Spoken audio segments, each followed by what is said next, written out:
This is Coffee After Dark. I'm Nikolai. And I'm Sabitha.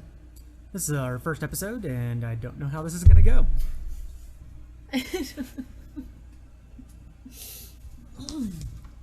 Do you want me to just start into a topic? Yeah, I'll just have to do lots of editing. Let's go. Alright, so something I've been wanting to tell you about is there's a coffee shop in Austin, Okay. and they hired a construction worker to be photographed. Oh, yeah? Like a model? Yes. Okay. Okay, so they created, somebody on Twitter tweeted out that their dad asked what an influencer was. And so they told them what an influencer was, and their dad was all, I can do that. Oh, yeah? And so then he created an Instagram account, and he's a construction worker. And so he posted all these photos, had all these people going, got like thousands of followers, being an influencer, and then it turns out that he is for this I cannot pronounce that. Do you see it? Cuvee coffee. Oh, okay. It's in Austin. And so then it turned out that they hired a company to produce this, and they paid this guy for his pictures, and then they just made him an influencer. So he is a real construction worker? He is a real construction worker, but he does not have control of this account, and the whole thing was set up. Right, he's just a model. Yeah. Okay. And so even the girl like that tweeted it out and everything, the whole thing was a setup, so now everybody thinks the internet is a lie. So this is a retirement plan for your dad? Yeah. Okay. I can totally see him doing that. He could have that jolly smile with his pinky in the air and a cappuccino.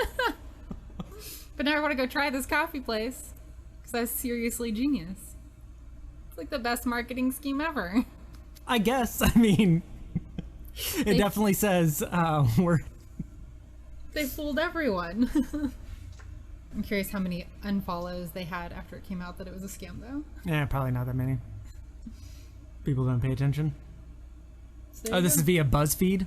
Of yes, course it is. It is. But that's hilarious. That's such a genius marketing to create a fake influencer. They said that no influencers aligned with who went to their coffee shop, so they had to... Oh, they had to create one from scratch? Yeah, Okay. They hired a company to do it. And apparently they have a lot of construction workers that come into their coffee shop. It must be reasonably priced then. Maybe. I didn't actually Google them to see what their prices were. Mm. It's kind of a 50-50 shot in Austin if somebody's going to be reasonably priced on their coffee or overcharging. Well, you know, Austin is price gouging Yeah. left and right. Do you want my next topic that Sure. I've been meaning to tell you about? So, in Harry Potter, do you ever wonder why Hagrid didn't get married and have kids in it? I'm super disappointed that I thought it never was got explained. fleshed out. No, it does get explained in the fourth book, right? Because him having the giant genes, right? Because he's a half giant. But that doesn't mean that he couldn't find a romantic partner to have a family with. Honestly, I'm mad that Harry didn't name one of his kids after Hagrid. Yeah, but I thought that Rowling was writing into it that the wizarding world was extremely biased. She did, but that doesn't mean that Hagrid shouldn't have gotten his happy ending. I see. Oh, like at the very end of the series? No. No. He would have made the perfect husband for somebody. No. She's gonna come out next Valentine's Day that he's gay. Oh, of course. Oh, he did say Dumbledore was a great man. There you go. Secret love. Oh god, that's disturbing. Mm-hmm. All right, the last thing I have. Do you know the moral alignment charts? Have you heard of For that Dungeons before? and Dragons? It is the lawful good, neutral good, chaotic good. Yeah. Okay, so you know about all of that. So they came out with one for readers, Okay, yeah. and it's based off of how you use a bookmark. Okay. So lawful good uses proper leather bookmark embossed with initials. Yeah. Okay. I can't really see your screen. okay. That's And then neutral good is uses scrap of paper, like a shopping list or receipt as bookmark. I'm neutral good. Chaotic good uses finger as bookmark, never actually puts the book down.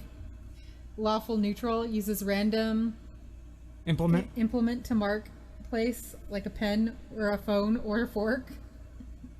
True neutral reads on an ebook, bookmarks digitally. Chaotic neutral leaves book open face down at last page read. That is very dangerous.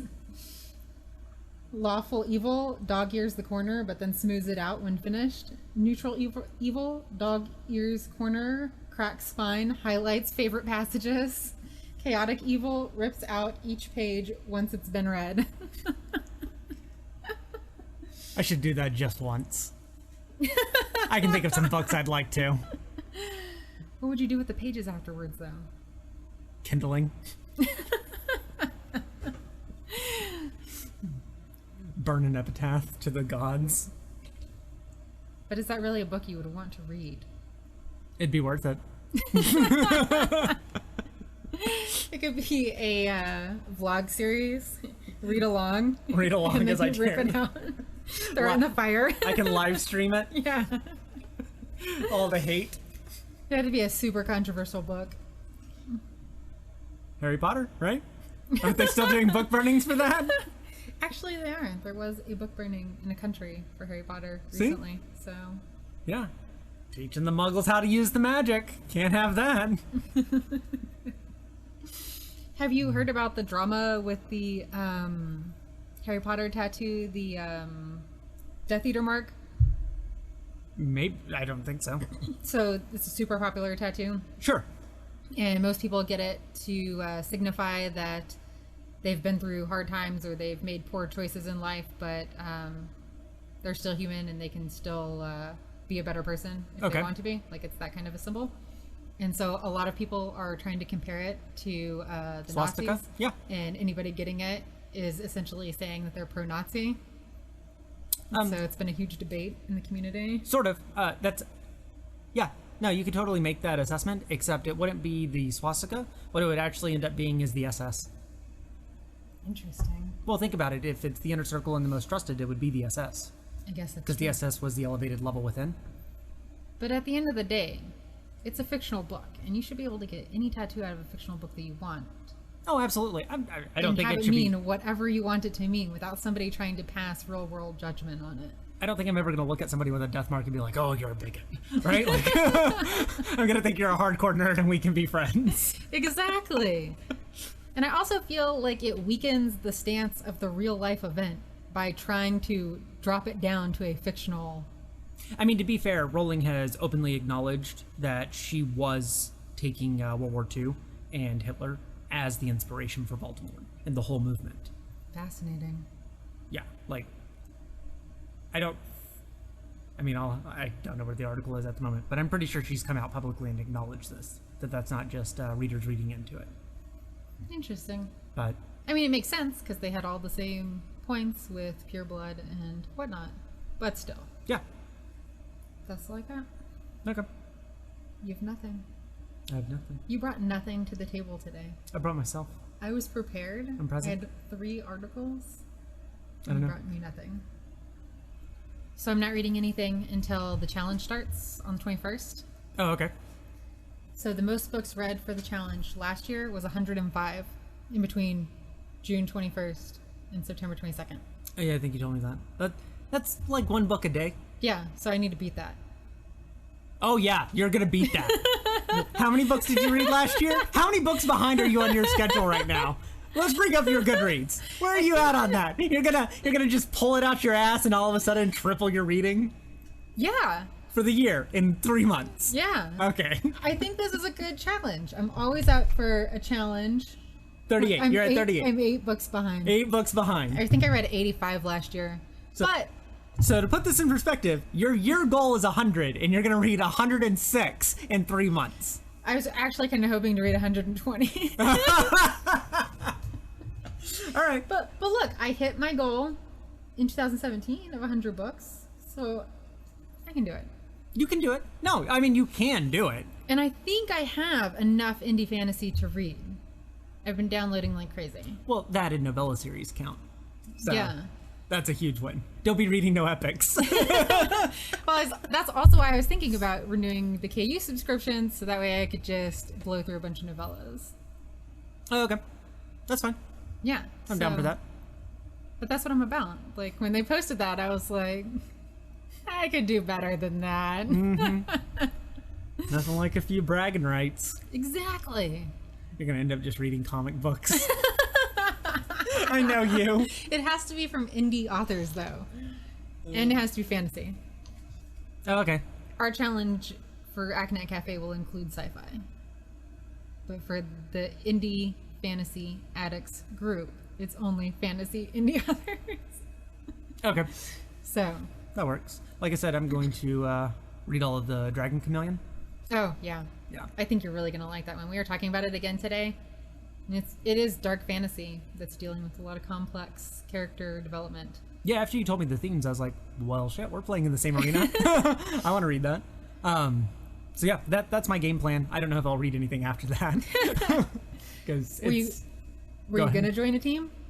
Yeah, I am going to join a team. I don't know which one yet. You need to hurry up and get in there and do it. They're already posting teams. I have a few days, right? You need to get in there and do it now. Okay, well, Don't be such a slacker. I won't be a slacker. I'll look at teams. I do think that you should I do think that you should join J.T. Williams's team, because the other author that he's teaming up with, him and the other author, they both kind of write darker epic fantasy type stuff, and so I think you'll like the people on the conversation, the people on the team. No, that in there. That sounds like a plan. You know me. I don't Facebook. You Facebook for me. Like, I only have Facebook so that I can do advertising. Like, and actually I made it super easy in Sarah's team, because I posted what they had to the format for what they need to post, so that way they can just go there, copy the format, and then fill out the blanks. So it makes it super easy to post. And then there's somebody in every team that's counting to keep track. Right. Yeah, because because one winner per team. No, it's not going to be one winner per team. It's really crazy how the prizes are going. There's prizes all over the place. Honestly, I don't care if I win. But I will do my best for whatever team I end up in. Wow.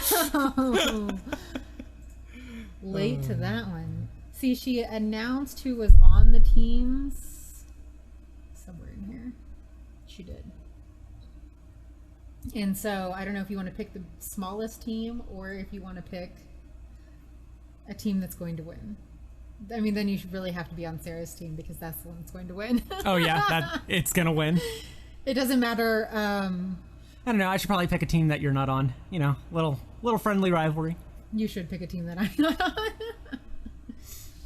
Man, now I can't find that list. Yeah, it doesn't matter.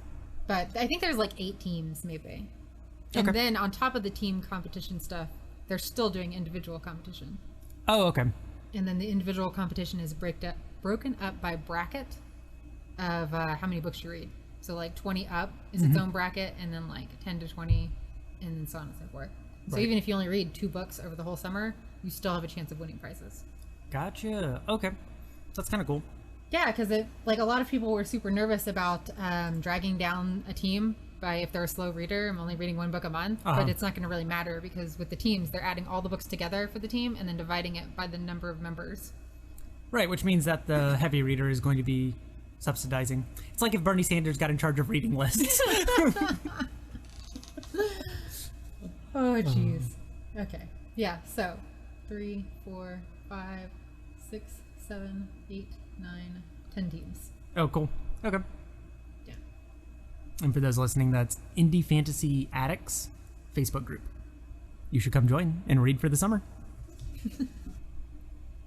This has been Coffee After Dark with Nikolai And Sabitha.